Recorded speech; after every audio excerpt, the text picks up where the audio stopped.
और अब अगले कलमकार को बुला लेते हैं। आप सभी उन्हें जानते हैं बखूबी, आप वाजिब हैं उनके नाम से भी, और वो भी आ चुके हैं। पर अभी थोड़े से मेरी बारी है क्या?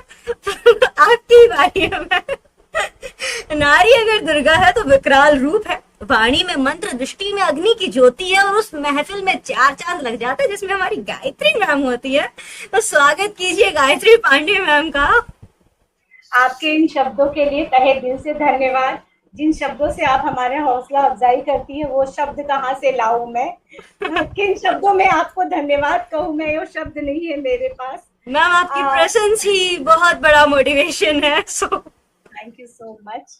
तो थोड़ी सी चार पंक्तियां, समय ज्यादा नहीं लूंगी, पता है समय का अभाव तो थोड़ा सा है, किंतु चार पंक्तियां मैं पितृ दिवस के उपलक्ष्य में कहना चाहूंगी सभी यहाँ मौजूद पिता जो हैं।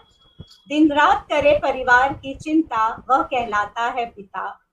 बच्चों के ख्वाब पूरे करने के लिए जो है जीता, कहलाता है वह पिता। अपने बच्चों को अपने आगे निकलते देख जो खुश होता है वह कहलाता है पिता। बेटे के पाँव में जब आता है उसका जूता, तब खुशी से झूम उठता है पिता। कठोर प्रवृत्ति रखने वाला पर मोम सा नरम होता है पिता। बच्चों के कांधे पर ही उसकी अर्थी जाए, यही आस आखिरी रखता है पिता। हर पल हर क्षण बच्चों की खुशियों के लिए जीता है पिता। So sweet ma'am. अब मेरी कविता है थोड़ी सी, मेरी कविता का शीर्षक है मेरे गांव के लोग, जिनको हम सभी मिस करते हैं, जैसा कि विनीत सर ने अभी बहुत अच्छी तरह से स्पष्ट कर दिया। पर मैं उनकी तरह शब्दों की गहराई में नहीं डूबी हूँ, तो मेरे शब्द थोड़े आसान है, कविता थोड़ी सरल है, उसे समझना बड़ा ही आसान है। एक शहर और गांव में आने जाने के कारण या विदेश में आने जाने के कारण जिस तरह से हम अपने दर्द को बयां नहीं कर सकते, हर वक्त दर्द महसूस करते हैं अपना देश अपना शहर छोड़ने के कारण, इस कविता के माध्यम से उस दर्द को बयां किया गया है। कविता है मेरा गांव। मेरे गांव के कुछ लोग रहते हैं इस शहर में, पहचानते नहीं हैं मिलते हैं जब डगर में। मेरे गांव के कुछ लोग रहते हैं इस शहर में, पहचानते नहीं हैं मिलते हैं जब डगर में।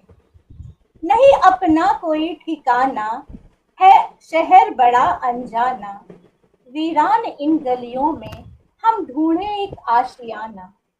जाने कब मिलेगी मंजिल इस सफर में, मेरे गांव के कुछ लोग रहते हैं इस शहर में। अनजान शहर में आने के बाद जब अपने ही गांव के लोग नहीं पहचानते हैं, तो जो दर्द होता है उस इस कविता के माध्यम से बयां किया गया है। कभी अम्मा की याद आए तो बापू की डांट रुलाए, कभी रूठना मनाना किस किस को हम थे सताए। क्या पाएंगे प्यार फिर से हम उनका इस जन्म में, मेरे गांव के कुछ लोग जो रहते हैं इस शहर में।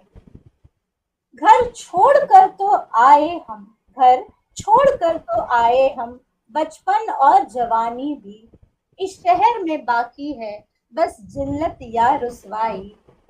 एक आस पर आई हूँ इंसानों के समंदर में, एक आस पर आई हूँ इंसानों के इस समंदर में, मेरे गांव के कुछ लोग रहते हैं इस शहर में। कोई नहीं है कहता अपना यहाँ किसी को, आखिरी पंक्ति में गौर फरमाइएगा, कोई नहीं है कहता अपना यहाँ किसी को, हर कोई बेगाना है नहीं जानता किसी को।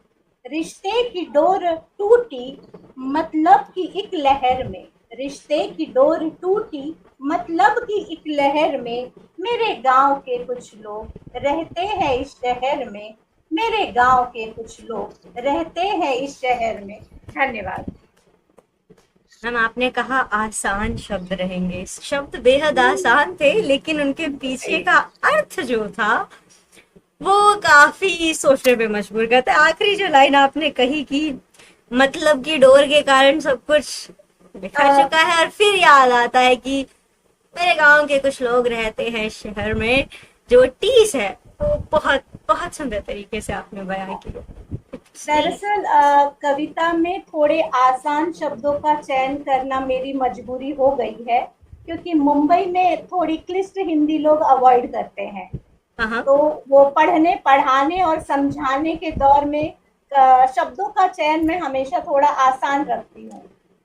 वो कहते हैं ना कि वह जैसे टीचर को बोलते हैं, जैसे मैं मैथ्स जब मोस्ट ऑफ द टाइम जब पढ़ाती हूँ, तो यही कि किताब में जो लिखा है उससे हाँ, मतलब नहीं है, सामने वाले को समझ में आया या नहीं, वो मेन पॉइंट है। हाँ, तो तो जैसे वही है ना, जो ऑडियंस है, जो सुनने वाले हैं, जो समझने वाले हैं, उनको समझ आना चाहिए। भाषा का बस इतना ही लेना देना है कि बात समझ में आ जाए दूसरे को, और उसमें शब्दों का चयन जैसे भी लोग होते हैं जिनको आपको संबोधित करना है उनके हिसाब से होता है। सो दैट्स नॉट दरअसल चाहे मेरे बच्चे हो अपने या मेरे विद्यार्थी हो, वो सभी यही कहते हैं कि कविता ऐसी ना कीजिए कि जिसमें संदर्भ सहित व्याख्या की जरूरत पड़े।